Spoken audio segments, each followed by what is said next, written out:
Keluaran 37, Keluaran 37 membuat tabut perjanjian. Ayat pertama, Bezalel membuat tabut itu dari kayu penaga, 2,5 hasta panjangnya, 1,5 hasta lebarnya, dan 1,5 hasta tingginya.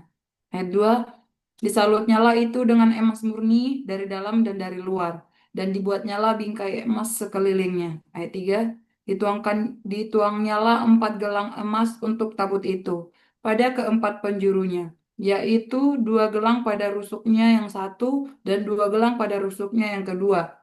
Ayat keempat, dibuatnyalah kayu pengusung dari kayu penaga dan disalutnyalah itu dengan emas. Ayat 5, dan dimasukkannya kayu pengusung itu ke dalam gelang yang pada rusuk tabut itu, supaya tabut dapat diangkut. Amin. Ayat 6, dibuatnyalah tutup pendamaian dari emas murni, 2,5 hasta panjangnya dan 1,5 hasta lebarnya. 7, dibuatnyalah 2 kerup dari emas tempaan, dibuatnya itu pada kedua ujung tutup pendamaian itu. 8, 1 kerup pada ujung sebelah sini dan 1 kerup pada ujung sebelah sana. Seiras dengan tutup pendamaian itu dibuatnya kerup itu kepada kedua ujungnya. 9, kerup-kerup itu mengembangkan kedua sayapnya ke atas. Sayap-sayapnya menudungi tutup pendamaian itu dan mukanya menghadap kepada masing-masing kepada tutup pendamaian itu.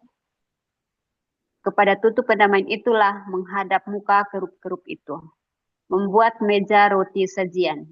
10, dibuatnyalah meja itu dari kayu penaga, 2 hasta panjangnya, 1 hasta lebarnya, dan 1,5 hasta tingginya. Amin. Ayat 11, disalutnyalah itu dengan emas murni dan dibuatnya bingkainya emas sekelilingnya. Dibuatnyalah sekelilingnya jalur pinggir yang setapak tangan lebarnya dan dibuatnyalah bingkai emas sekeliling jalur pinggir itu. Dituangnyalah untuk meja itu 4 gelang emas dan dipasangnyalah gelang-gelang itu di keempat penjurunya pada keempat kakinya. Dekat ke jalur pinggirnya lah gelang itu, yakni tempat memasukkan kayu pengusung, supaya meja itu dapat diangkut. 15, dibuatnyalah kayu pengusung itu dari kayu penaga dan disalutnya dengan emas, yaitu supaya meja itu dapat diangkut. Bu, Keluaran berapa ya, Bu? Keluaran 37 ayat 16. Oke, ayat 16. Ayat 16. Dan dibuatlah perkakas yang di atas meja itu, yakni pinggannya, cawannya, piala, dan kendia yang dipakai untuk persembahan curahan, semuanya dari emas murni. Membuat kandil, ayat 17, dibuatlah kandil itu dari emas murni, dari emas tempaan dibuatnya kandil itu, baik kakinya, baik batangnya, kelopaknya, dengan tambalnya dan kembangnya, dibuat seiras dengan kandil itu. Ayat 18, ada 6 cabang timbul dari sisinya, 3 cabang kandil itu dari sisi yang satu, dan 3 cabang dari sisi yang lain. Ayat 19, 3 kelopak yang berupa bunga badam pada cabang yang satu dengan tombol dan kembangnya, dan 3 kelopak yang serupa pada cabang yang lain dengan tombol dan kembangnya. Demikian juga dibuatnya ke 6 cabang yang timbul dari kandil itu. Ayat 20, pada kandil itu sendiri ada 4 kelopak berupa bunga badam dengan tombolnya dan kembangnya. Amin. Amin. 21, juga ada 1 tombol di bawah sepasang cabang yang pertama yang timbul dari kandil itu, dan 1 tombol di bawah yang kedua, dan 1 tombol di bawah yang ketiga. Demikianlah juga dibuat ke-6 cabang yang timbul dari situ. Ayat 22. tombol dan cabang itu timbul dari kandil itu dan semuanya itu dibuat dari sepotong emas tempaan yang murni. 23. Dibuatnya lah pada kandil itu 7 lampu dengan sepitnya dan pendahnya dari emas murni. 24. Dari 1 talenta emas murni dibuatnya lah kandil itu dengan segala perkakasnya. Membuat mezbah pembakaran ukupan. Ayat 25. Dibuatnya lah mezbah pembakaran ukup itu dari kayu penaga sehasta panjangnya dan sehasta lebarnya. 4 persegi tetapi 2 hasta tingginya, tanduk-tanduknya seiras dengan mezbah itu. Amin. Ayat 26, disalutnya lah itu dengan emas murni, bidang atasnya dan bidang-bidang sisinya di sekelilingnya, serta tanduk-tanduknya. Dibuatnya lah bingkai emas sekelilingnya. 27, dibuatnya lah 2 gelang emas untuk mezbah mezbah itu di bawah bingkainya, pada kedua rusuknya, pada kedua bidang sisinya, sebagai tempat memasukkan kayu pengusung, supaya dengan itu mezbah dapat diangkut. 28, dan dibuatnya lah kayu pengusung itu dari kayu panaga, dan disalutnya dengan emas. Membuat minyak urapan dan ukupan dari wangi-wangian. 29, dan dibuatnya lah minyak urapan yang kudus itu dan ukupan murni dari wangi-wangian, seperti buatan seorang tukang campur rempah-rempah. Membuat mezbah korban bakaran. Pasal 38, dibuatnya lah mezbah korban bakaran itu dari kayu panaga, 5 hasta panjangnya dan 5 hasta lebarnya, 4 persegi tetapi 3 hasta tingginya. Amin. Ayat 2 dari Keluaran. Oh, Ibu ya? Oh ya, ya. Oke, silakan Bu. Iya, Bu Neti. Setelah Tika, Bu Neti. Betul. Ayat 2. Betul kan, Neti? Oke, ya ayat 2. Ya. Dibuatnya lah tanduk-tanduknya pada keempat sudutnya. Tanduk-tanduknya itu dibuat seiras dengan mezbah itu dan disalutnya dengan tembaga. Dibuatnya lah segala perkakas mezbah itu, yakni kuah-kuah sodok-sodok, bokor-bokor penyiraman, garpur-garpur, dan pembaruan-pembaruan. Semua perbakasnya itu dibuatnya dari tembaga. 4. dibuatnya lah untuk mezbah jalur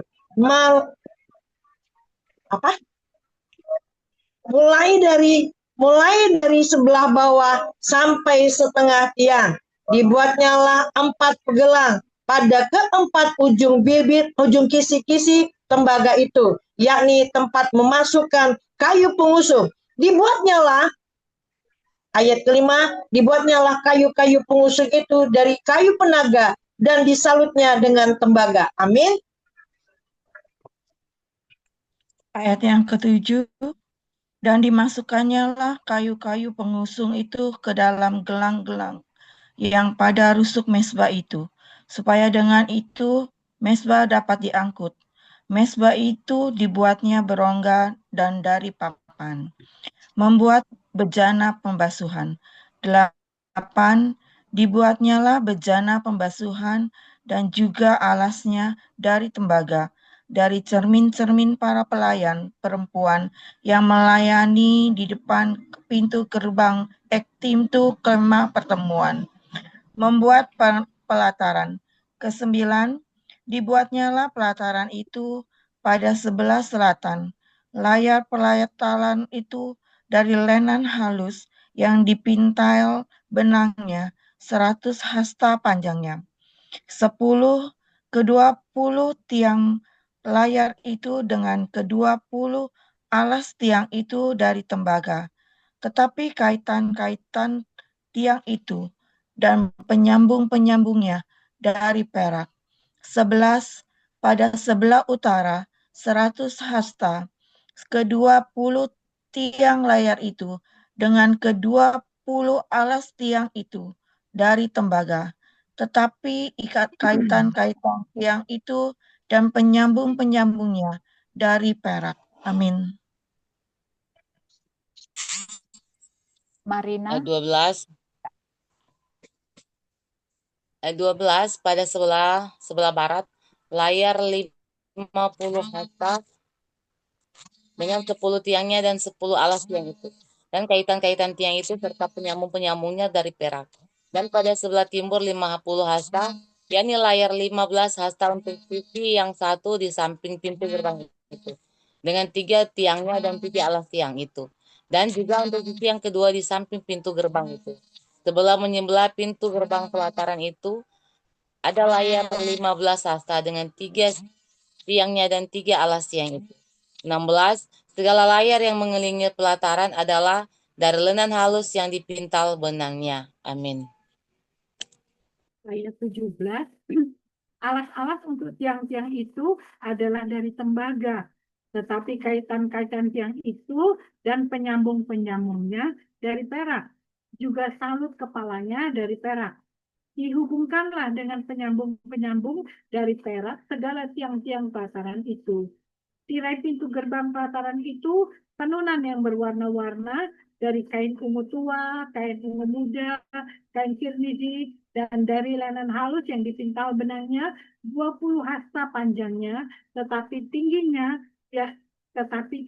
yang juga lebar kain itu adalah 5 hasta, sama dengan tinggi layar pelataran itu. 19. Keempat tiangnya dan keempat alas tiang itu dari tembaga, tetapi kaitan-kaitannya dari perak, dan juga salut kepalanya serta penyambung-penyambungnya dari perak. Segala patok untuk kemah suci dan untuk pelataran itu sekelilingnya adalah dari tembaga. Biaya untuk mendirikan kemah suci ayat 21.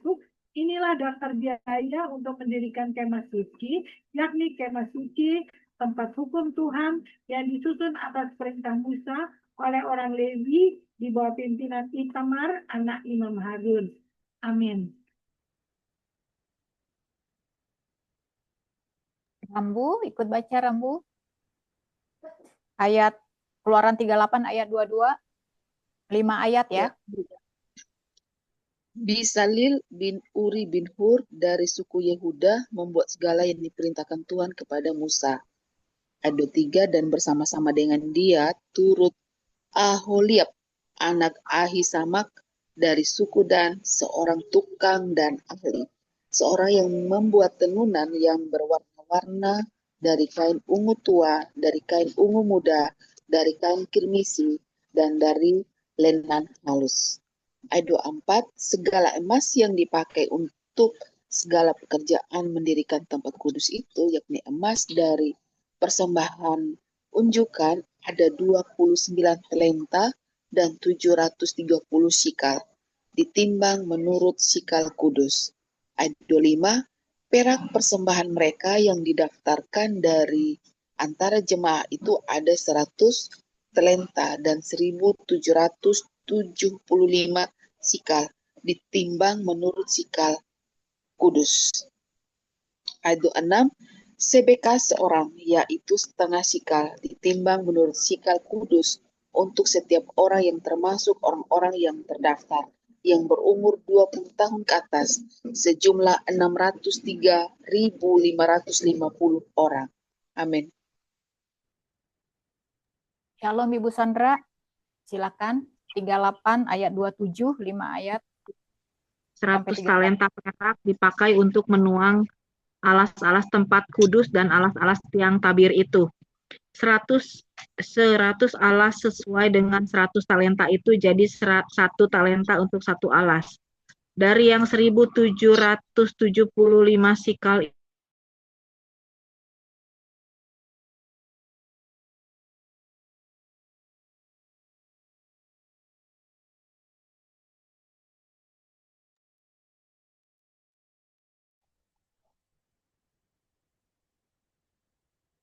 Kenapa sih kok jelek banget gitu? Daripadanya dibuatnya alas pintu kemah pertemuan dan mesbah tembaga dengan kisi-kisi tembaganya, segala perkakas mesbah itu. Alas-alas pelataran di sekelilingnya, alas-alas pintu gerbang pelataran itu, segala patok kemah suci dan segala patok pelataran sekelilingnya.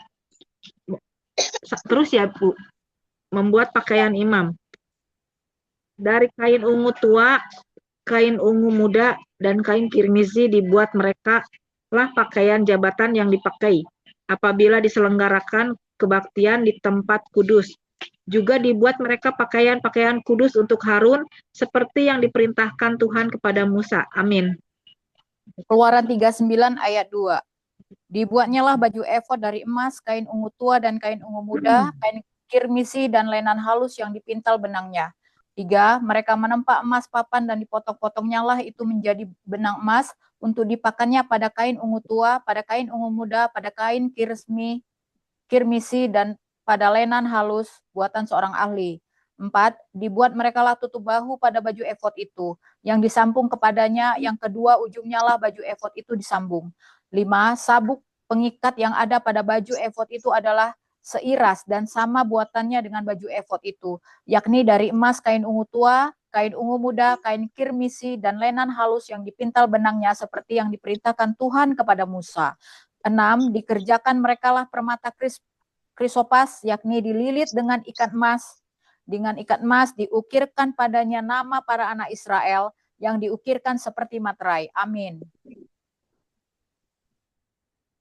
Ayat yang ke-7, ditaruhnyalah itu pada kedua tutup bahu baju efod sebagai permata peringatan untuk mengingat orang Israel, seperti yang diperintahkan Tuhan kepada Musa. Ayat 8, dibuatnyalah tutup dada buatan seorang ahli, buatannya sama dengan baju efod, yakni dari emas, kain ungu tua, kain ungu muda, kain kirmizi, dan lenan halus yang dipintal benangnya. 9, 4 persegi dibuatnya itu. Lipat 2 dibuat mereka tutup dada itu, sejengkal panjangnya dan sejengkal lebarnya. Ayat 10, ditata merekalah itu dengan 4 jajar permata. Permata yaspis merah, krisolit, malakit, itulah jajar yang pertama. 11, jajar yang kedua, permata batu bara, lazurit, yaspis hijau. Amin. Ayat 12, jajar yang ketiga, permata, ambar, akik, kecebung. 13, jajar keempat, permata pirus, krisopras, dan nefrit. Dililit dengan ikat emas, demikianlah permata-permata itu dalam tatahannya. 14, sesuai dengan nama para anak Israel, permata itu adalah 12 banyaknya, dan pada tiap-tiap permata ada diukirkannya seperti meterai.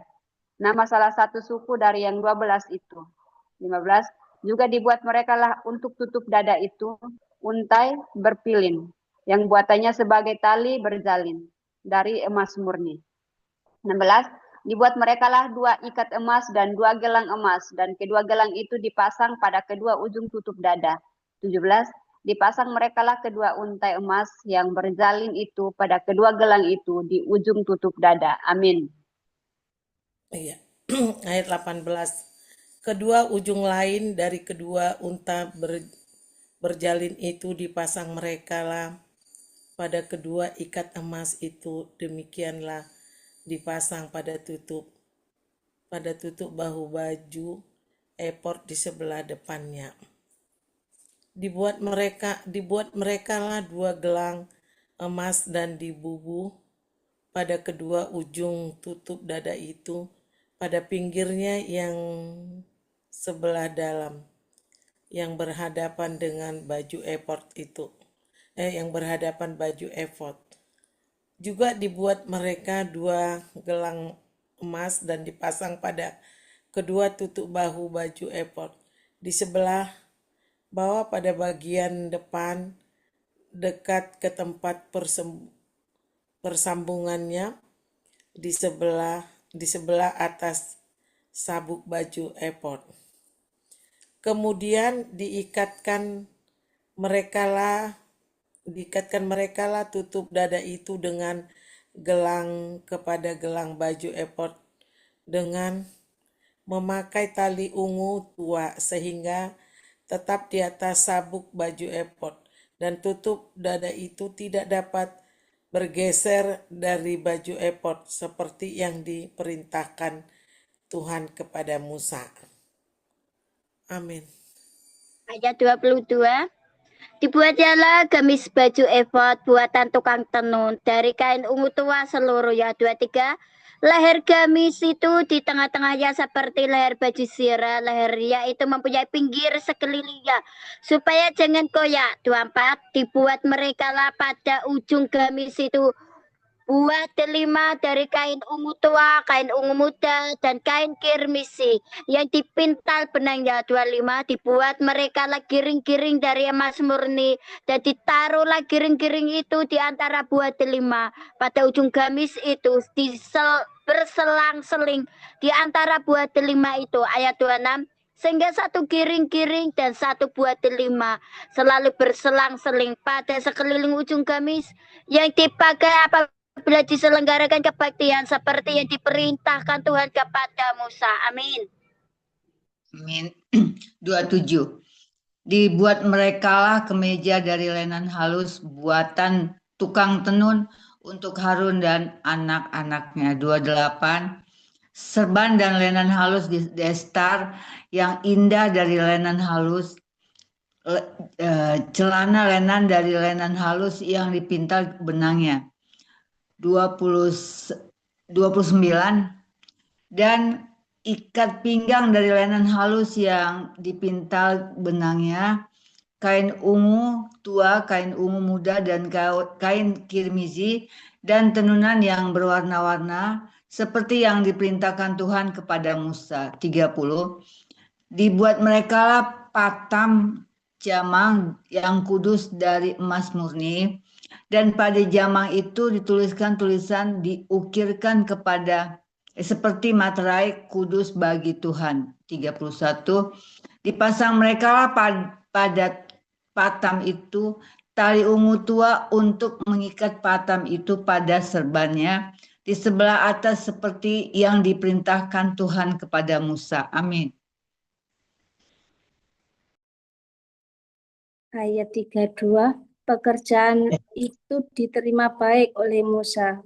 Demikianlah diselesaikan segala pekerjaan melengkapi kemah suci, yakni kemah pertemuan itu.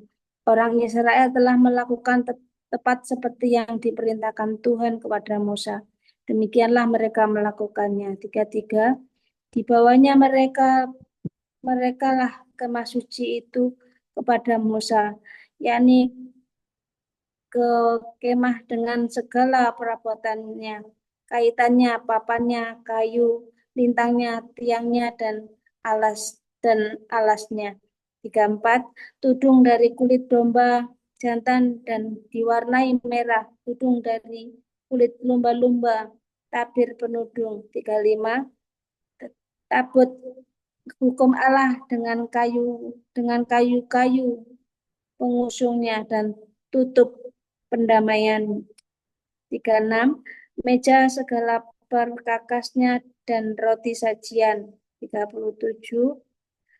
Kandil dari emas murni, lampu-lampunya lampu yang harus teratur di atasnya dan segala perkakasnya, minyak untuk penerangan. Amin. Ayat 38, mesbah dari emas, minyak urapan, ukupan dari wangi-wangian, tirai pintu kemah. 39, mesbah tembaga dengan kisi-kisi tembaganya, kayu-kayu pengusungnya, dan segala perkakasnya, bejana pembasuhan dengan alasnya. 40, layar pelataran, tiangnya dan alasnya, dan tirai untuk pintu gerbang pelataran, talinya dan patoknya, segala kakas untuk pekerjaan mendirikan kemah suci, yakni kemah pertemuan itu. 41, pakaian jabatan yang dipakai apabila diselenggarakan kebaktian di tempat kudus, pakaian kudus untuk imam Harun, dan pakaian anak-anaknya untuk memegang jabatan imam. ayat 42, tepat seperti yang diperintahkan Tuhan kepada Musa, demikianlah dilakukan orang Israel, segala pekerjaan melengkapi itu. Amin. Demikian firman Tuhan. Apa ini satu lagi, Kagok? Tanggung? Ya, satu lagi biar Ya. 43, dan Musa melihat segala pekerjaan itu dan sesungguhnya lah mereka telah melakukannya seperti yang diperintahkan Tuhan. Demikianlah mereka melakukannya, lalu Musa memberkati mereka. Amin. Tuhan berkati. Pasal 40, Musa mendirikan kemah suci. Berfirmanlah Tuhan kepada Musa. Ayat yang kedua, pada hari yang pertama dari bulan yang pertama, haruslah engkau mendirikan kemah suci, yaitu kemah pertemuan itu. Ayat yang ketiga, kau tempatkanlah di dalamnya tabut hukum, dan kau pasanglah tabir sebagai penudung di depan tabut itu. Kau bawalah ke dalamnya meja dan taruhlah di atasnya pekakas menurut susunannya. Kau bawalah ke dalam kandil dan kau pasang lampu-lampunya di atasnya. Ayat yang kelima, kau taruhlah meja emas untuk membakar ukupan di depan tabut hukum. Kau gantungkanlah tirai pintu kemah suci. Amin. Ayat 6. Kau taruhlah mesbah korban bakaran di depan pintu kemah suci, yakni kemah pertemuan itu. 7. Kau taruhlah bejana pembasuhan di antara kemah pertemuan dan mesbah itu, lalu kau taruhlah air ke dalamnya. 8. Haruslah kau buat pelataran keliling dan kau gantungkanlah tirai pintu gerbang pelataran itu. 9. Kemudian kau ambillah minyak urapan dan kau urapilah kemah suci dengan segala yang ada di dalamnya. Demikianlah harus engkau menguduskannya dengan segala perabotannya sehingga menjadi kudus. 10. Juga kau urapilah mesbah korban bakaran itu dengan segala perkakasnya. Demikianlah engkau harus menguduskan mesbah itu sehingga mesbah itu maha kudus. Amin. Ayat 11, juga kau urapilah bejana pembasuhan itu dengan alasnya, dan demikianlah engkau harus menguduskannya. Kemudian kau suruhlah Harun dan anak-anaknya datang ke pintu kemah pertemuan, dan kau basuhlah mereka dengan air. Kau kenakanlah pakaian yang kudus kepada Harun. Kau urapi dan kau kuduskanlah dia supaya ia memegang jabatan imam bagiku. Juga anak-anaknya kau suruhlah mendekat dan kau kenakanlah kemeja kepada mereka. 15. Urapilah mereka seperti engkau mengurapi ayah mereka, supaya mereka memegang jabatan imam bagiku. Dan ini terjadi supaya berdasarkan pengurapan itu, mereka memegang jabatan imam untuk selama-lamanya turun-temurun. Amin. Ayat 16, dan Musa melakukan semuanya itu tepat seperti yang diperintahkan Tuhan kepadanya. Demikianlah dilakukannya. Dan terjadilah dalam bulan yang pertama, tahun yang kedua, pada tanggal 1 bulan itu. Maka didirikanlah kemah suci. Ayat 18, Musa mendirikan kemah suci, itu dipasangnyalah alas-alasnya, ditaruhnya papan-papannya, dipasangnya kayu-kayu lintangnya, dan didirikannya tiang-tiangnya. Dikembangkannya lah atap kemah yang menudungi kemah suci, dan diletakkannya lah tudung kemah di atasnya, seperti yang diberitakan Tuhan kepada Musa. Ayat 20, diambilnya loh hukum Allah, dan ditaruhnya ke dalam tabut. Dikenakannya lah kayu pengusung pada tabut itu, dan diletakkannya tutup pendamaian di atas tabut itu. Amin. Ayat 21, dibawanya lah tabut itu ke dalam kemah suci, digantungkannya lah tabir penudung dan dipasangnya sebagai penudung di depan tabut hukum Allah, seperti yang diperintahkan Tuhan kepada Musa.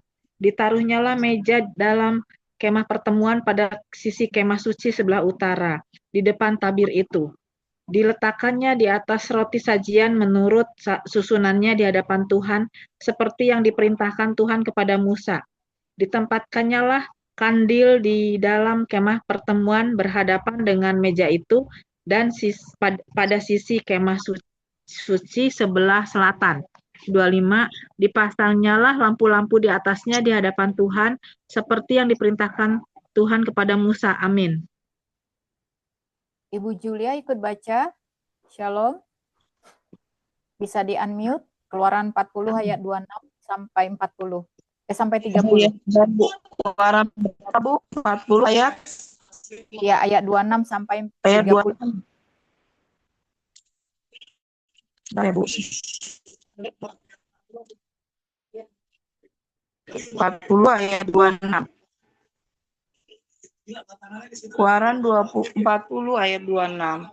Ditempatkannya mezbah emas di dalam kemah pertemuan di depan tabir itu. Ayat 27. Dibakarnyalah di atas ukupan dari wangi-wangian seperti yang diperintahkan Tuhan kepada Musa. Ayat 28. Digantungkannya lah tirai pintu kemah suci. 29. Mezbah korban bakaran ditempatkannya lah di depan pintu kemah suci, yakni kemah pertemuan itu. Dan dipersembahkannya di atas korban bakaran dan korban sajian, seperti yang diperintahkan Tuhan kepada Musa. Ayat 30. Ditempatkanlah bejana pembasuhan di antara kemah pertemuan dan mezbah itu, lalu ditaruhnyalah air ke dalamnya untuk pembasuhan. Amin. Ayat 31, Musa dan Harun serta anak-anaknya membasuh tangan dan kaki mereka dengan air dari dalamnya. 32, apabila mereka masuk ke dalam kemah pertemuan dan apabila mereka datang mendekat kepada mezbah itu, maka mereka membasuh kaki dan tangan, seperti yang diperintahkan Tuhan kepada Musa. 33, didirikannya lah tiang-tiang pelataran sekeliling kemah suci dan mezbah itu, dan digantungkannya lah tirai pintu gerbang pelataran itu. Demikianlah diselesaikan Musa pekerjaan itu. Kemuliaan Tuhan memenuhi kemah suci. 34, lalu awan itu menutupi kemah pertemuan, dan kemuliaan Tuhan memenuhi kemah suci. 35, sehingga Musa tidak dapat memasuki kemah pertemuan, sebab awan itu hinggap di atas kemah itu, dan kemuliaan Tuhan memenuhi kemah suci. Amin. 36. Apabila awan itu naik dari atas kemah suci, berangkatlah orang Israel dari setiap tempat mereka berkemah. 37. Tetapi jika awan itu tidak naik, maka mereka pun tidak berangkat sampai hari awan itu naik. 38. Sebab awan Tuhan itu ada di atas kemah suci pada siang hari, dan pada malam hari ada api di dalamnya, di depan mata seluruh umat Israel pada setiap tempat mereka berkemah. Amin. Sambung ke Markus 15 sampai 16. Akhir. Markus 15. Markus Dua lagi 15. berarti. Markus 15. Yesus di hadapan Pilatus. Ayat pertama. Pagi-pagi benar imam-imam kepala bersama tua-tua dan ahli-ahli Taurat dan seluruh mahkamah agama sudah bulat mupakatnya. Mereka membelenggu Yesus lalu membawanya dan menyerahkannya kepada Pilatus. 2. Pilatus bertanya kepadanya, "Engkaukah raja orang Yahudi?" Jawab Yesus, "Engkau sendiri mengatakannya." Amin. Ayat 3, lalu imam-imam kepala mengajukan banyak tuduhan terhadap dia. 4, Pilatus bertanya pula kepadanya, katanya, "Tidakkah engkau memberi jawab? Lihatlah betapa banyak tuduhan mereka terhadap engkau." 5, tetapi Yesus sama sekali tidak menjawab lagi, sehingga Pilatus merasa heran. 6, telah menjadi kebiasaan untuk membebaskan satu orang hukuman pada tiap-tiap hari raya. Itu untuk menurut permintaan orang banyak. 7, dan pada waktu itu adalah seorang yang bernama Barabas sedang dipenjarakan bersama beberapa orang pemberontak lainnya. Mereka telah melakukan pembunuhan dalam pemberontakan. Amin. Amin. Ayat 8. Maka datanglah orang banyak dan meminta supaya sekarang kebinasaan itu diikuti juga. Ayat 9. Pilatus menjawab mereka dan bertanya, "Apakah kamu mengkehendaki supaya kubebaskan raja orang Yahudi itu?" Ia memang mengetahui bahwa iman-iman kepala telah menyerahkan Yesus karena dengki. Tetapi iman-iman kepala masahut orang banyak untuk meminta supaya Barabaslah yang dibebaskannya bagi mereka. Pilatus sekali lagi menjawab dan bertanya kepada mereka, "Jika begitu, apakah yang harus kuperbuat dengan orang yang kamu sebut raja orang Yahudi itu?" Amin.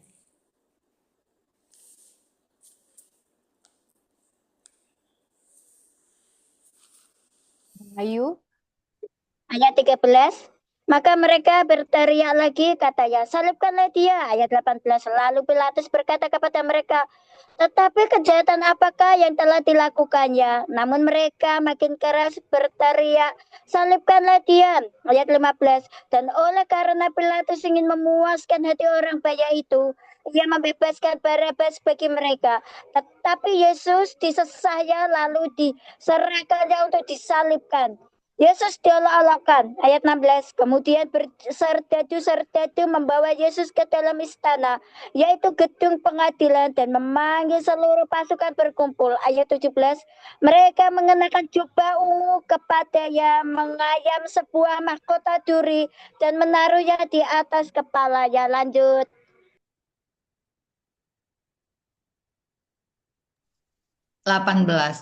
Kemudian mereka mulai memberi hormat kepadanya, katanya, salam hai Raja orang Yahudi. 19. Mereka memukul kepalanya dengan buluh dan meludahinya dan berlutut menyembahnya. 20. Sesudah mengolok-olokkan dia, mereka menanggalkan baju ungu itu daripadanya dan mengenakan pula pakaiannya kepadanya. Yesus disalibkan. Ayat 20b. Kemudian Yesus dibawa keluar untuk disalibkan. 21. Pada waktu itu lewat seorang yang bernama Simon orang Kirene, ayah Alexander dari Rubus, yang baru datang dari luar kota, dan orang itu mereka paksa untuk memikul salib Yesus. 22. Mereka membawa Yesus ke tempat yang bernama Golgota, yang berarti tempat tengkorak. Amin. Ayat 23. Lalu mereka memberi anggur bercampur mur kepadanya, tetapi ia menolak. 24.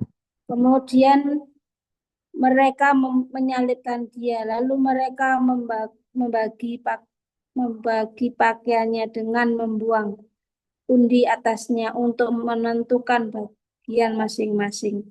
25. Hari jam 9 ketika ia disalibkan. 26. Dan alasan mengapa ia dihukum disebut pada tulisan yang terpasang di situ, Raja orang Yahudi. 27. Bersama dengan dia disalibkan dua orang penyamun, seorang di sebelah kanannya dan seorang di sebelah kirinya. Amin.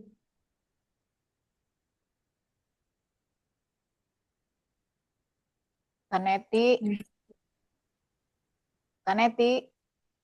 Fris ya? Kaneti, ya.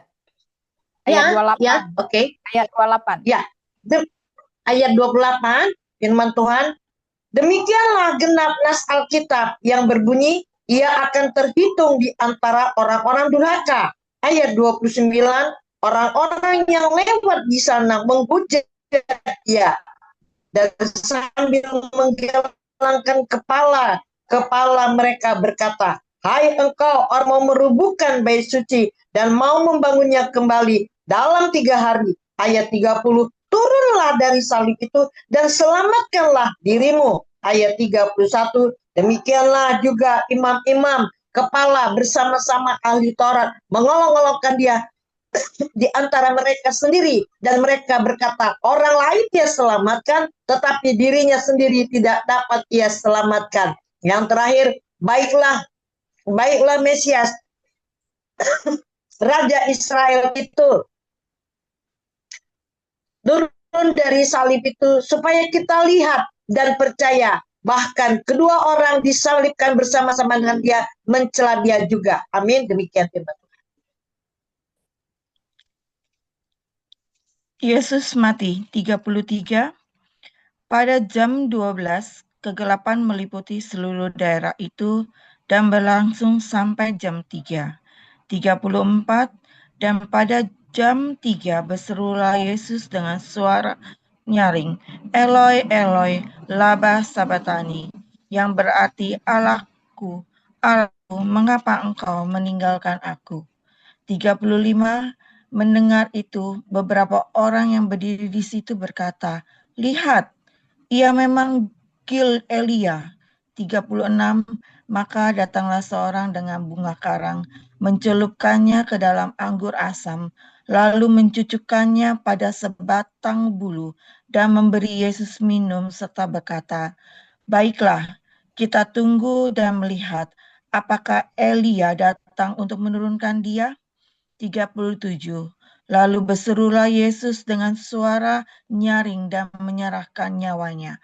Amin.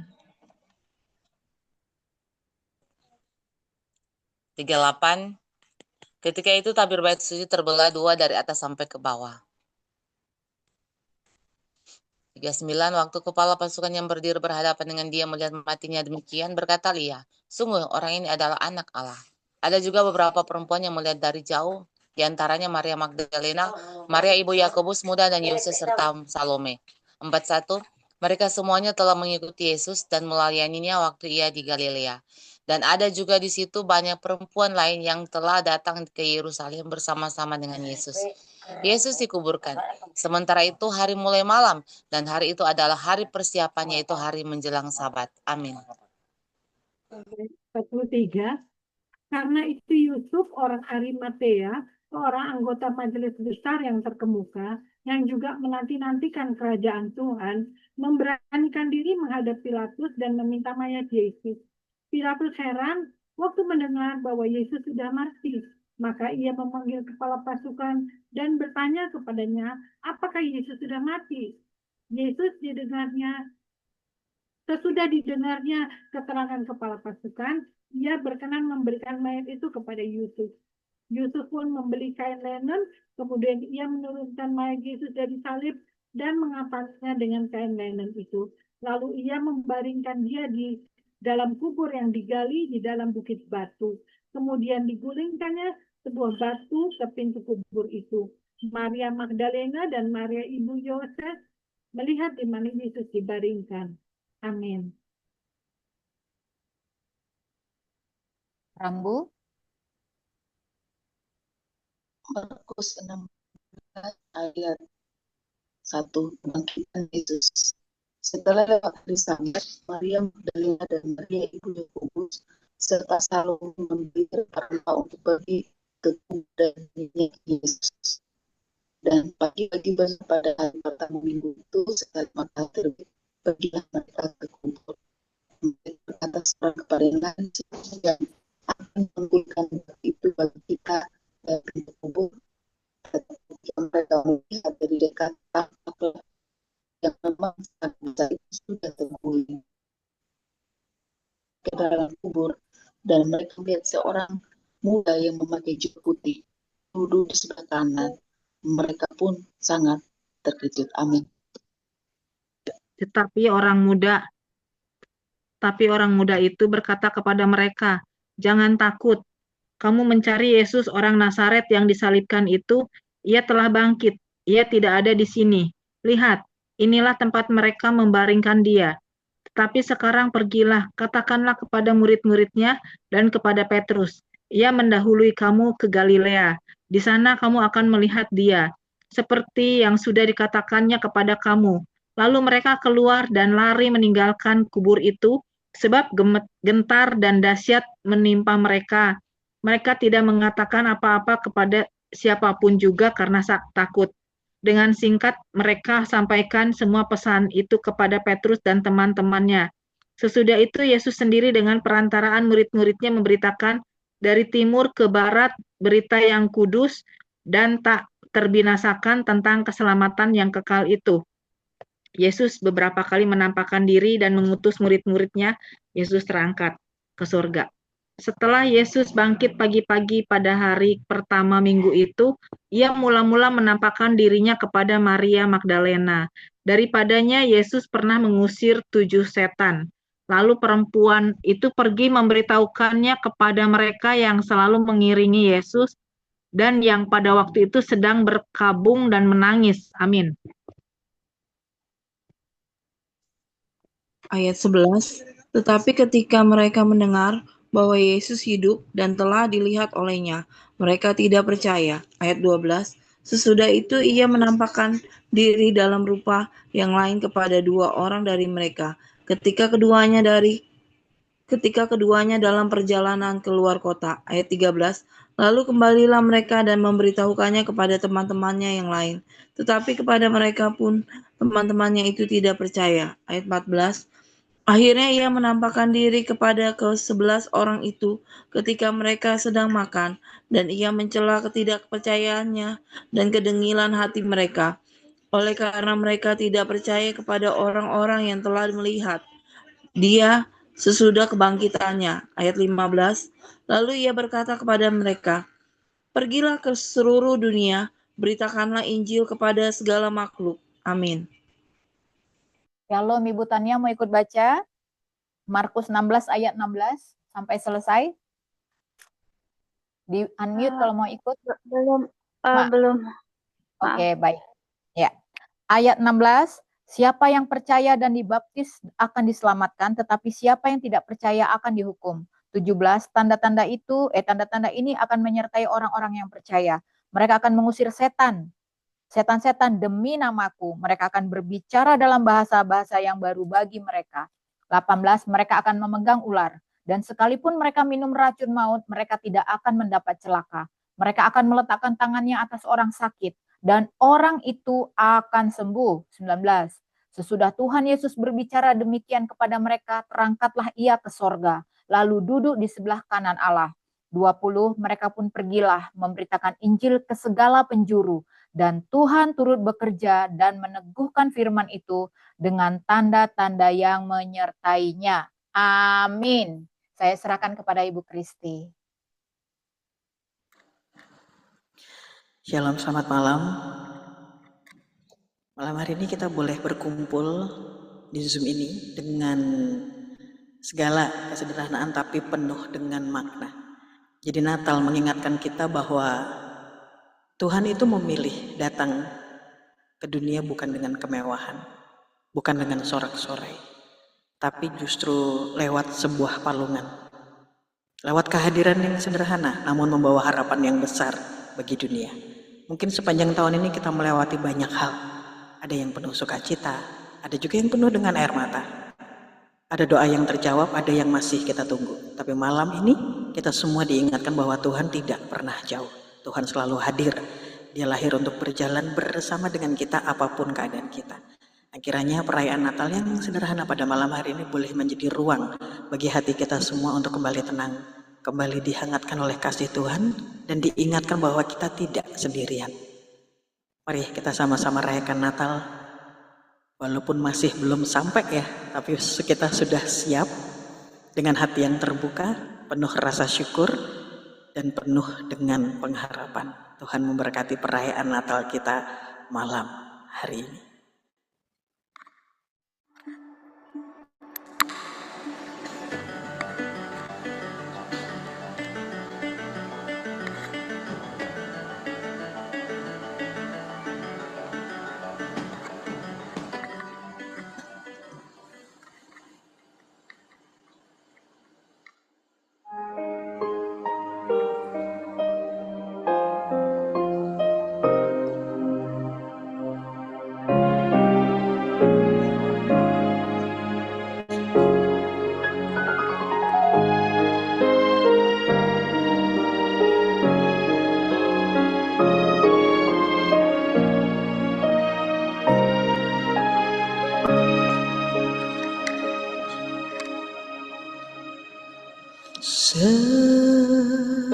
Seperti palungan, layakkanlah hatiku menyambutmu Tuhan.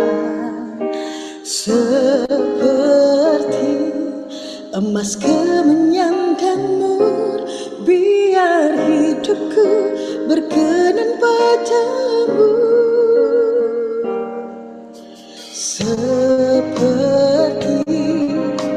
palungan, layakkanlah hatiku menyambutmu Tuhan.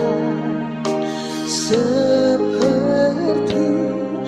emas kemenyan dan mur, biar hidupku berkenan padamu.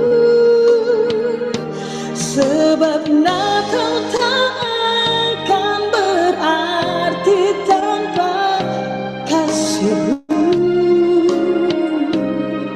Lahir di hatiku hanya bersamamu, Yesus, ku rasakan selalu. Indahnya Natal di hatiku.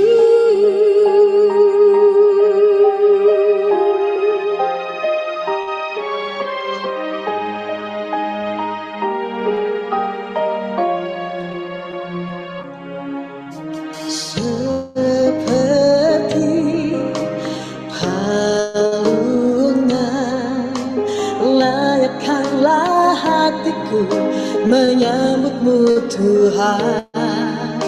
Seperti emas kemenyan dan mur, biar hidupku berkenan padamu. Sebab Natal tak akan berarti tanpa kasihmu. Lahir di hatiku hanya bersamamu, Yesus, ku rasakan selalu. Indahnya Natal di hatiku. Bersama paduan suara surga ku bernyanyi, kemuliaan di tempat maha tinggi, dan damai sejahtera di antara manusia yang hidupnya berkenan kepadamu. Natal takkan berarti tanpa kasihmu. Lahir di hatiku hanya bersamamu, Yesus, ku rasakan selalu. Indahnya Natal di, sebab Natal takkan berarti tanpa kasihmu. Lahir di hatiku hanya bersamamu, Yesus, ku rasakan selalu. Indahnya Natal di hatiku. Indahnya Natal di hatiku.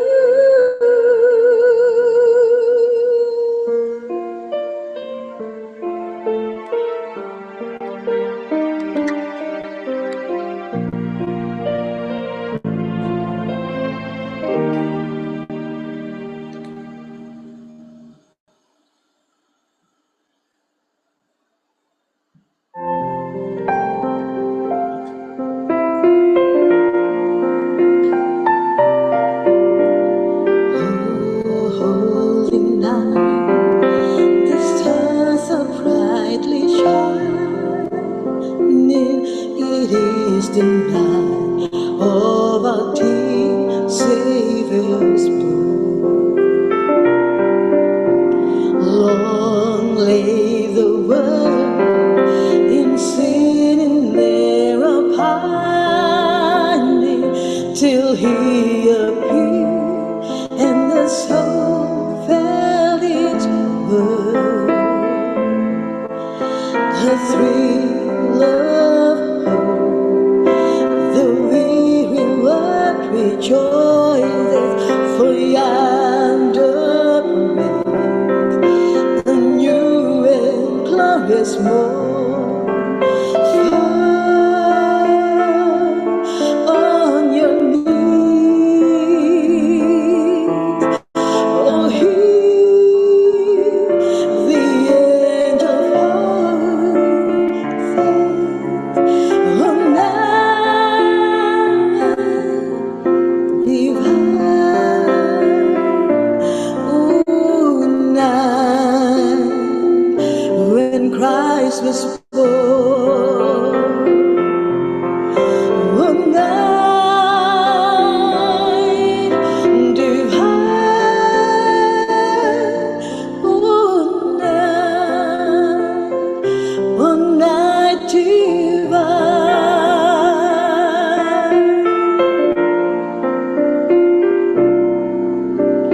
Truly he taught us to love one another. His law is love, and his gospel is peace. James he shall pray, for the slave is our brother, and in his name all oppression shall cease.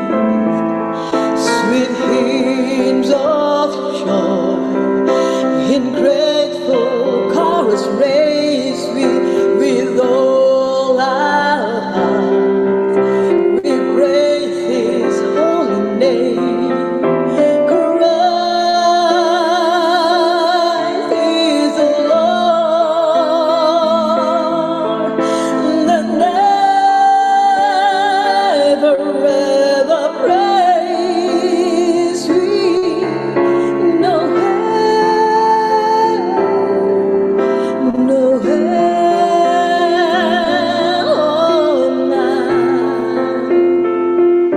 oh, night divine.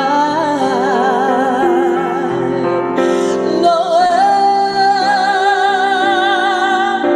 no hell,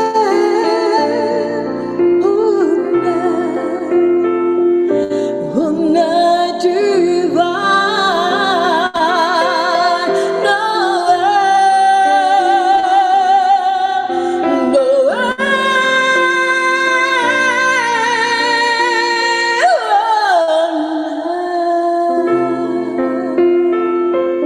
oh, holy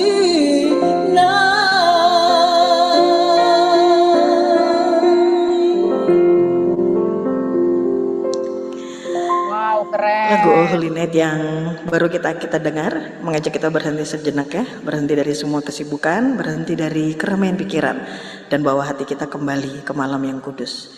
Jadi malam ketika dunia sebenarnya sedang tidak baik-baik aja, namun justru di situ Tuhan memilih untuk hadir, bukan dengan kekuatan, bukan dengan kemegahan, melainkan dengan kerendahan hati seperti seorang bayi.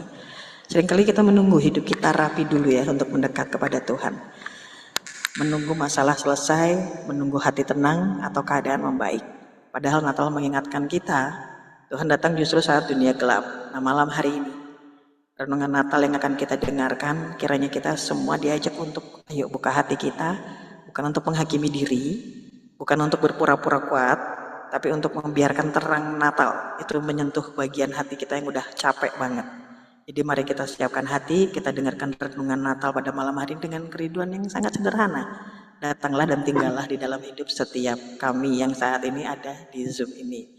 Silahkan Ibu Sari, silahkan untuk memberikan renungan pada malam hari ini. Baik, saya seperti biasa mau pakai tayangan ya. Suaranya kawalon ya. Kurang dengar? Apakah sudah kedengaran? Apakah Ini sudah aku kedengaran dengar. suaraku? Sudah ya Bu? Sudah Ibu, sudah Ibu, sudah. Oke, saya ucapkan selamat Hari Natal kepada ibu-ibu di pembacaan perempuan baca Alkitab, ya. Nah, tema yang mau saya ambil hari ini yaitu tentang peran ibu di dalam penyelamatan manusia. Ya, nah kalau kita merayakan Natal itu jangan karena merupakan suatu kebiasaan atau tradisi atau yang kita ingat itu pesta-pestanya, hadiah-hadiahnya, ya makan-makan enak atau kumpul-kumpul keluarganya. Bukan itu, ya membuat kita merayakannya, ya. Jadi mengapa kita merayakan, ya? Jadi di sini saya mau mengatakan bahwa ini pindah dulu, ya, bahwa Natal adalah kelahiran Yesus, ya. Yesus itu adalah perkataannya Tuhan, ya.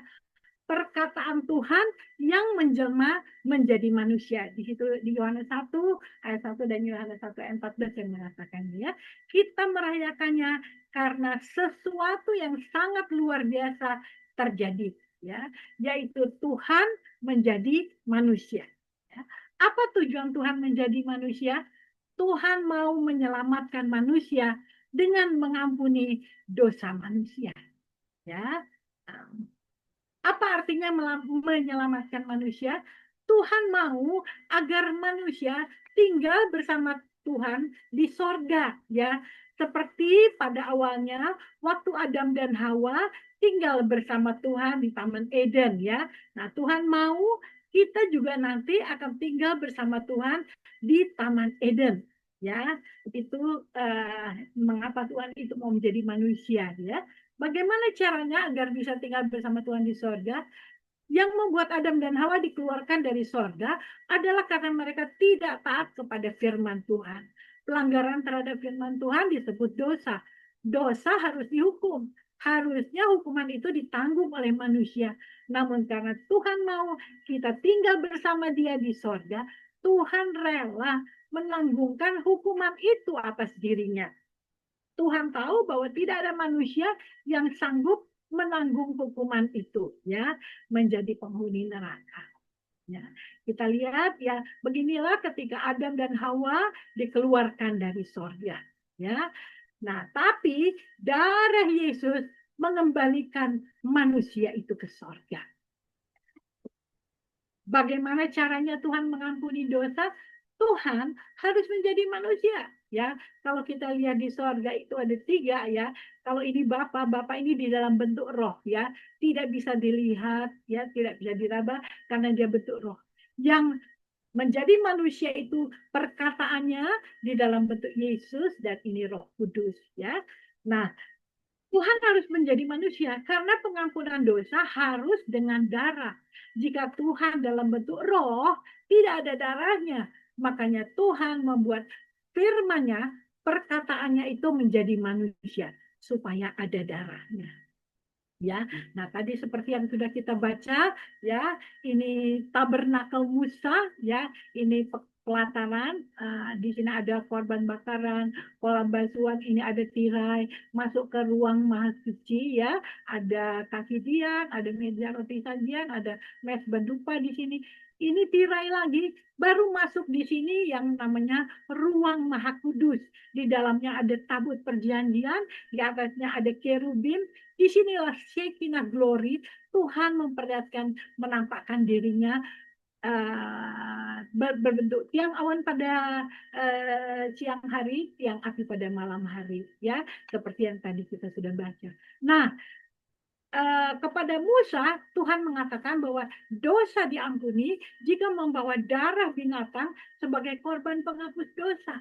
Di Keluaran 30 ayat 10 mengatakan, sekali setahun haruslah Harun mengadakan pendamaian di atas tanduk-tanduknya dengan darah korban penghapus dosa. Jadi darah korbannya di sini dibakar, ya, darahnya ditampung, dibawa oleh Imam Harun cuma sekali setahun ke ruang Maha Kudus ini, ya, pada zamannya Musa, ya. Nah, di dalam Ibrani 10 ayat 1 mengatakan, Di dalam hukum Taurat hanya terdapat bayangan saja dari keselamatan yang akan datang. Sebab tidak mungkin darah lembu jantan atau darah domba jantan menghapuskan dosa. Karena itu ketika Yesus masuk ke dunia, ia berkata, korban dan persembahan tidak engkau kehendaki, tetapi engkau telah menyediakan tubuh bagiku. Jadi jelas bahwa itu betul-betul Tuhan yang roh Tuhan di dalam perutnya Maria yang mengambil tubuh dari ibu Maria. Ya, jadi ada tubuh Tuhan itu ya dalam bentuk Yesus. Kepada korban bakaran dan korban penghapus dosa engkau tidak berkenan. Jadi darah binatang tidak dapat menghapuskan dosa manusia, ya harus darah Tuhan sendiri.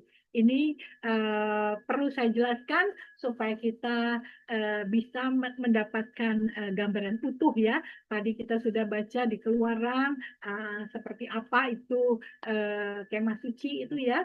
Nah itu semua gambaran tentang Yesus ya. Nah di sini di Perjanjian Baru dikatakan ya. Darah binatang tidak dapat menghapus dosa manusia, harus darah Tuhan sendiri. Dan kemudian katanya, Yesus bilang ya, sungguh aku datang untuk melakukan kehendak-Mu. Yang pertama ia hapuskan. Apa yang dihapuskan? Darah domba menurut hukum Taurat. Supaya menegakkan yang kedua. Apa yang kedua? Darah Yesus menurut hukum kasih karunia. Ya, sebagai korban penghapus dosa. Jadi tadi kita sudah baca di Markus ya, bagaimana Yesus itu yang pada akhirnya naik ke atas kayu salib dan dia mati. Ya, Yesus sendiri mengatakannya, Matius 26 ayat 28 mengatakan, sebab inilah darahku, darah perjanjian yang ditumpahkan bagi banyak orang untuk pengampunan dosa. Jadi dia tahu betul, dia jadi manusia supaya punya darah, darahnya itu akan dipakai untuk pengampunan dosa. Betapa luar biasa Tuhan kita ya. Tidak ada Tuhan lain yang mau melakukan seperti ini. Pengampunan dosa dengan dia menjadi manusia. Ya. Efesus 1 ayat 7 mengatakan sebab di dalam Yesus dan oleh darahnya kita beroleh penebusan yaitu pengampunan dosa menurut kekayaan kasih karunia. Hebat ya. Tuhan itu melakukan di dalam suatu rencana yang jelas. Ya. Dia jadi manusia, punya darahnya untuk pengampunan dosa kita ya. Dan karena kehendaknya inilah kita telah dikuduskan satu kali. Jadi tidak berulang-ulang seperti di ruang Maha Kudus tadi ya yang dibawa oleh Imam Harun tadi ya. Kita telah dikuduskan satu kali untuk selama-lamanya oleh persembahan tubuh Yesus Kristus. Ya, Yesuslah anak domba yang dipersembahkan sebagai korban penghapus dosa. Yohanes 1:29 mengatakan, Yohanes melihat Yesus datang kepadanya dan ia berkata, lihatlah anak domba Tuhan yang menghapus dosa dunia. Ya, betapa dahsyatnya Tuhan menjadi manusia untuk mengampuni dosa. Itulah keselamatan. Ya, Yesus memindahkan kita dari neraka ke surga. Ya, itulah makna Natal yang sangat luar biasa. Tuhan menjadi manusia untuk membawa kita ke surga. Ya, saya di ujung kematian saya masuk neraka. Ya, surat Maryam ayat 71 yang mengatakan. Tetapi karena saya percaya kepada Yesus, Yesus memindahkan saya. Sekarang tidak ada di barisan sini lagi, tetapi pindah barisan yang menuju ke surga. Ya, jadi teman-teman yang Kristen dari kecil ya mungkin tidak terlalu mengerti sekali apa artinya keselamatan ya, kurang begitu merasakan kedahsyatan arti kata keselamatan. Saya, karena saya terima Tuhan Yesus, dulunya saya harusnya masuk di sini, tapi karena saya menerima Tuhan Yesus sebagai Tuhan dan Juru Selamat pribadi saya menerima keselamatan. Pindah dari neraka masuk ke surga. Ya, jadi kalau kita merayakan Natal, inilah yang perlu kita rayakan. Ya, bukan baju baru, makanan enak-enak, tetapi kita merayakan betapa dahsyatnya Tuhan yang memindahkan kita, ya, dari neraka masuk surga. Ya, mengapa Tuhan perlu menjadi manusia? Nah, ini perlu saya jelaskan juga ya sama teman-teman. Waktu di Taman Eden, satu manusia yang tidak berdosa yaitu Adam membuat semua manusia jatuh ke dalam dosa, ya, karena dia melanggar firman Tuhan, ya. Maka untuk mengembalikan ke posisi semula agar semua orang yang berdosa, kita sekarang menjadi semua orang berdosa menjadi tidak berdosa, diperlukan satu orang manusia yang tidak berdosa. Semua manusia pasti berdosa. Oleh karena itulah Tuhan menjadi manusia, satu-satunya manusia yang tidak berdosa hanya Yesus. Karena dia Tuhan yang menjadi manusia. Dapat membuat semua orang berdosa, kita ini ya menjadi tidak berdosa. Amin. Ya. Bagaimana caranya? Semua hukuman dosa manusia ditanggungkan atas satu orang, Yesus di atas kayu salib. Ya, sehingga kita menjadi manusia yang tidak berdosa. Ya, jadi kalau oleh karena pohon kehidupan ini begitu menggiurkan ya buahnya, manusia jadi jatuh ke dalam dosa. Diperlukan ada satu orang yang tidak berdosa untuk naik ke atas kayu salib mempersembahkan darahnya, sehingga dengan darahnya dosa kita dihapuskan. Ya, jadi kalau kita rombongan harusnya masuk ke sini nih, ke neraka nih, tapi karena salib kita menjadi masuk ke tempat kerajaan surga, ya. Di sini jumlahnya banyak, lihat tuh kan. Nah, di sini jumlahnya sedikit sekali, tapi tidak masalah. Sendiri pun saya akan tetap ikut Tuhan Yesus, ya. Nah, selanjutnya, mengapa Tuhan menjadi manusia itu harus lewat perempuan? Ya? Nah, saya katakan begini, pelanggaran yang dilakukan perempuan atau Hawa itu pada awalnya ya, telah menyebabkan semua orang menjadi berdosa. Tapi pada dasarnya Tuhan mengasihi manusia, ya, sehingga Tuhan mau menolong manusia untuk terlepas dari dosa. Di Kejadian 3:15 kita melihat Tuhan katakan, aku akan mengadakan permusuhan antara iblis dan keturunannya dengan perempuan dan keturunannya. Keturunan perempuan akan meremukkan kepala iblis. Jadi Tuhan sudah merencanakan dari awal ya, Yesus di atas kayu salib akan meremukkan iblis. Ya. Tuhan memilih perempuan. Ya. Perempuan pertama, Hawa, membawa dunia berdosa. Peran perempuan menjadi terpuruk. Nah, lalu Tuhan memilih perempuan kedua, yaitu Maria. Dipilih untuk melahirkan juru selamat yang melenyapkan dosa dan menyelamatkan dunia. Martabat perempuan dinaikkan kembali oleh Tuhan. Ya. Betapa bersyukurnya kita di dalam Tuhan Yesus. Ya. Sekarang kita menjadi menjadi ini ya teman pewaris kerajaan ya. Tuhan sudah menubuatkan seorang perempuan, Yesaya 7:14 mengatakan, sebab itu Tuhan sendirilah yang akan memberikan kepadamu suatu pertanda, sesungguhnya seorang perempuan muda mengandung dan akan melahirkan seorang anak laki-laki dan dia akan menamakan dia Immanuel. Jadi Tuhan sudah mempersiapkan perempuan ya. Di Galatia 4:4 juga ya. Kita mungkin waktunya bisa dipersingkat ya. Saya cepat-cepat aja ya. Kita melihat bahwa Tuhan memilih Maria ya. Tuhan menetapkan seorang gadis yaitu Maria ya. Ayat ini saya baca karena supaya kita lebih mengerti ya. Tuhan menyuruh malaikat Gabriel pergi ke Nazaret kepada seorang perawan yang bernama Maria yang bertunangan dengan seorang bernama Yusuf. Ketika malaikat itu masuk ke rumah Maria, ia berkata, salam hai engkau yang dikaruniai, Tuhan menyertai engkau. Maria terkejut mendengar perkataan itu, lalu bertanya di dalam hatinya, apakah arti salam itu? Kata malaikat itu kepadanya, jangan takut, hai Maria, sebab engkau beroleh kasih karunia di hadapan Tuhan. Sesungguhnya engkau akan mengandung dan akan melahirkan seorang anak laki-laki, dan hendaklah engkau menamai dia Yesus.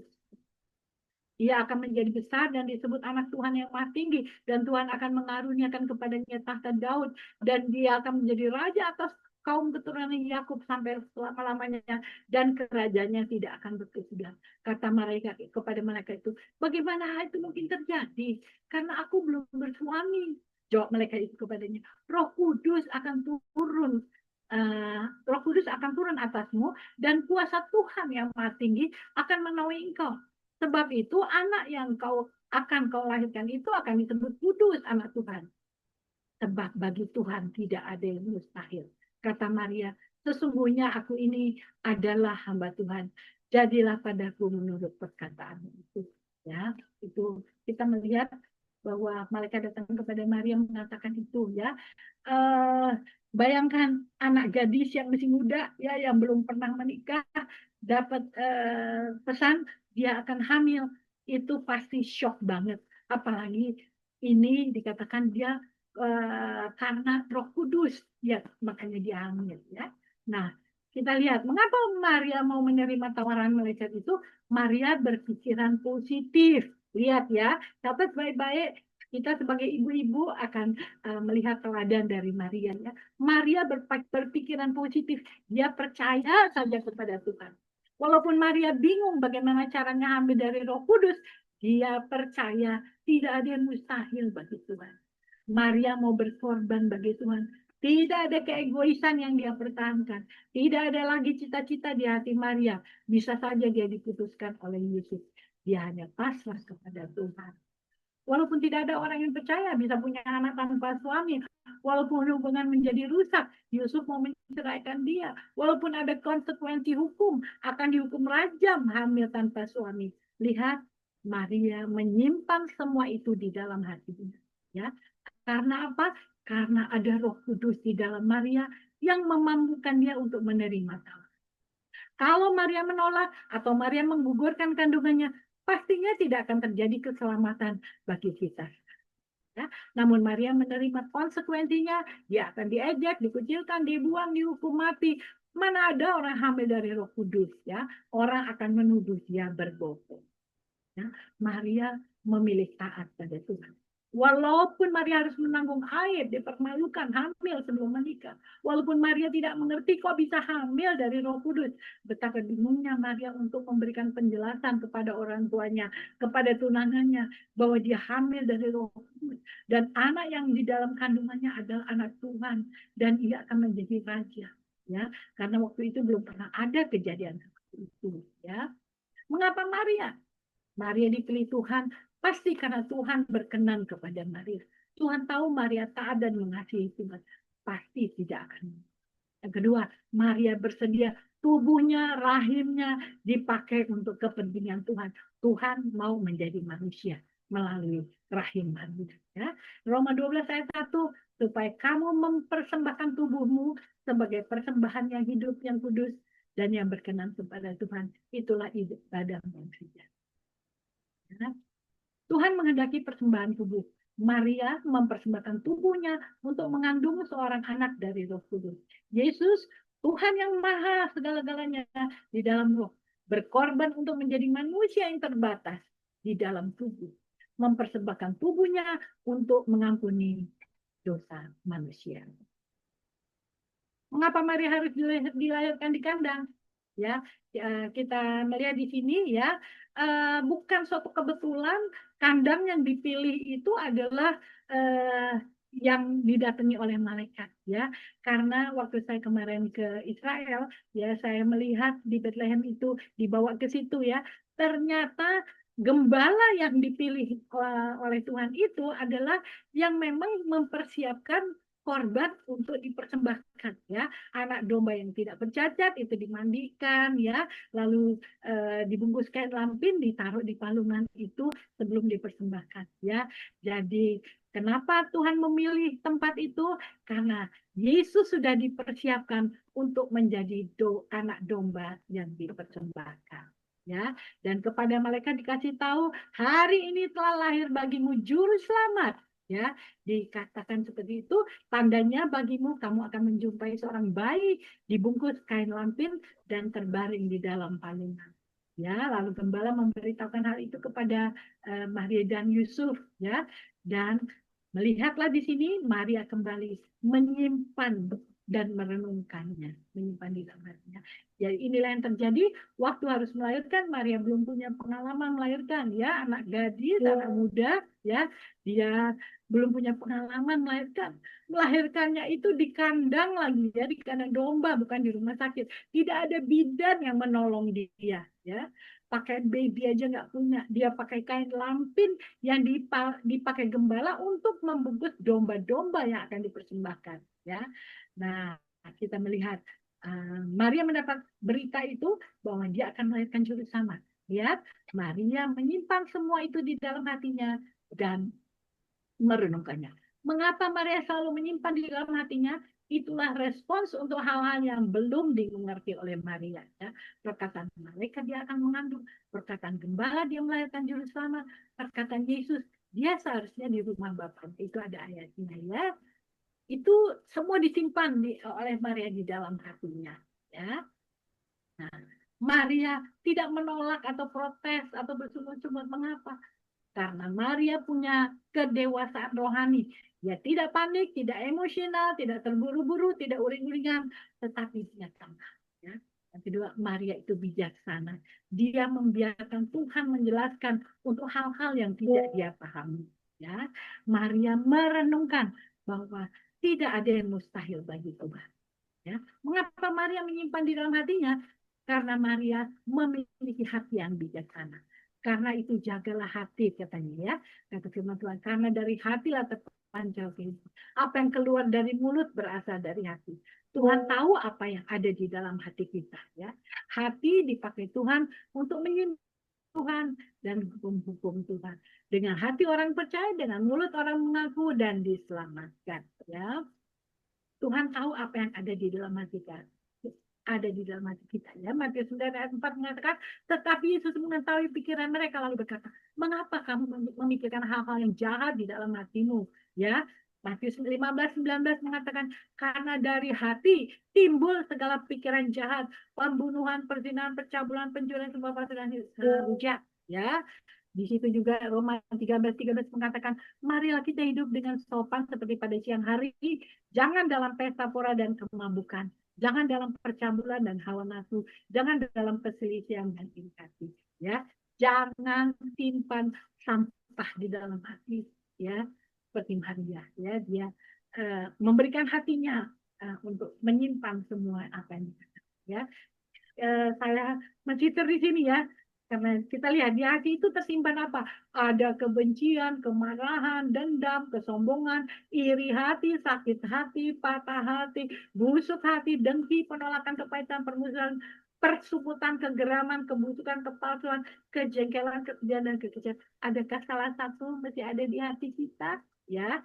Namun di hati pun tersimpan kebaikan, kemurahan, sukacita, iman, kasih, pengharapan, belas kasihan, kerendahan hati, dan kedamaian. Mengapa Tuhan menjadi manusia dengan proses normal seorang manusia yang alami? Tuhan mau mempunyai hubungan yang dekat dengan manusia. Ya. Tuhan harus punya tubuh, itu didapatnya pada waktu dia ada di dalam kandungan Maria. Harus ada satu manusia yang kudus, makanya Maria mengandung dari Roh Kudus. Jadi hal ini sudah direncanakan Tuhan pada waktu Hawa berdosa melalui keturunan. Mengapa Tuhan mau menjadi manusia dengan proses normal seorang manusia yang alami?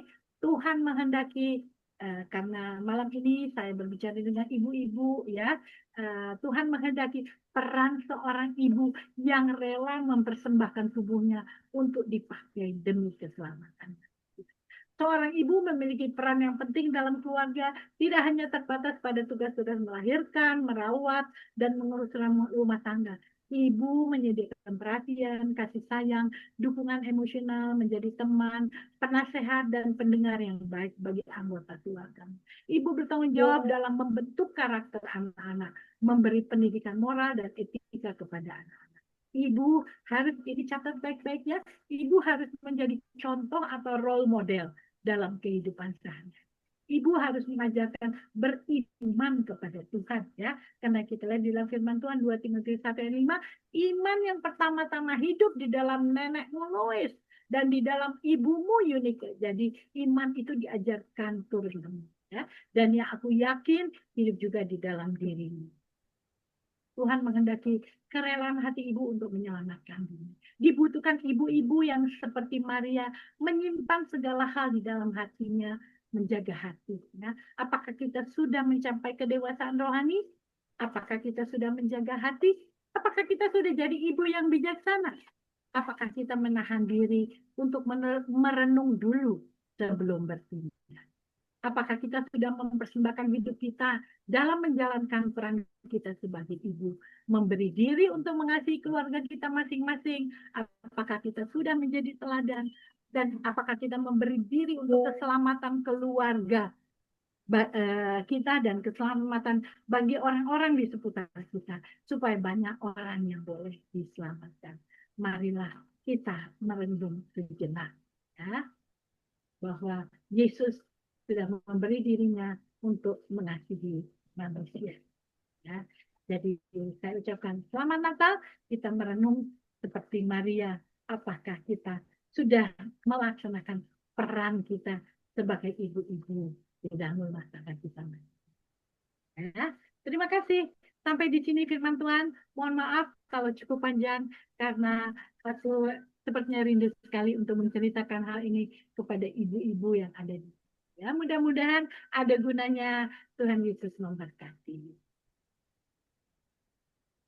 Saya kembalikan ke Ibu Joli. Ibu Christine, Ibu Kristi. di unmute Bu. Bu Kristi di unmute.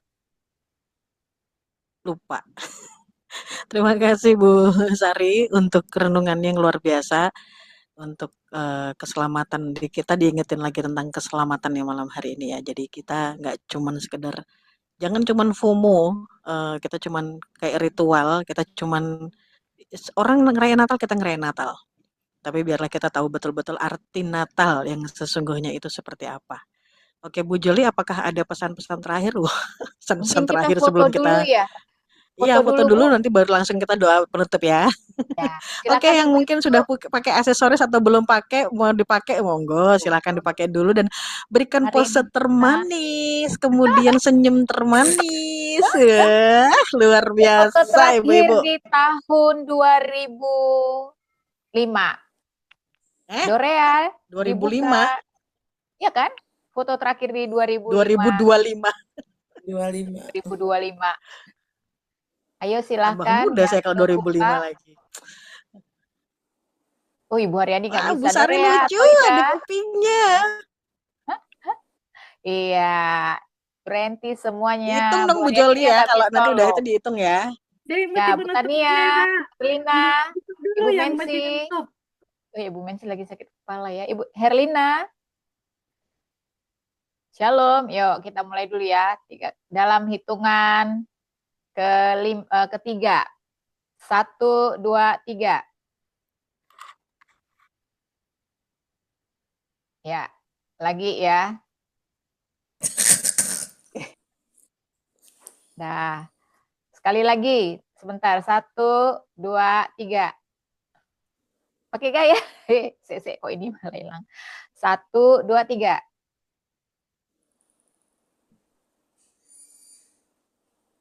Ya, sudah.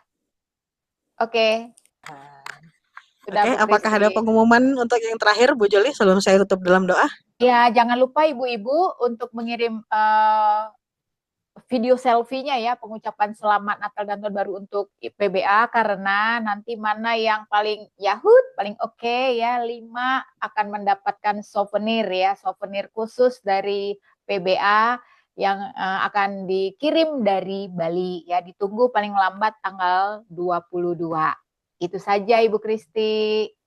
Oh ya, kita libur sampai jumpa di tahun 2026 ya ibu-ibu ya. Mulainya kapan menyusul. Silakan Ibu Kristi. Oke, luar biasa malam hari ini dan kita akan tutup dalam doa.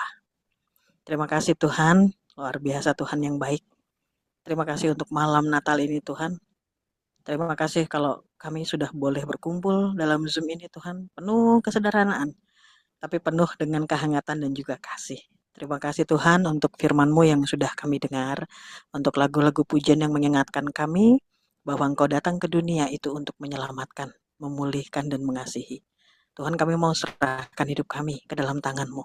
Segala pergumulan kami yang masih kami bawa sampai saat ini Tuhan. Mungkin ada doa yang belum terjawab, kekhawatiran Tuhan, semuanya kami letakkan di kaki salib-Mu Tuhan.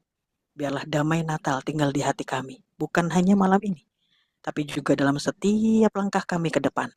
Tolong ajari kami Tuhan untuk senantiasa menjadi pembawa damai, pembawa kasih, pembawa terang di keluarga, di pekerjaan, dimanapun Tuhan Engkau menempatkan kami.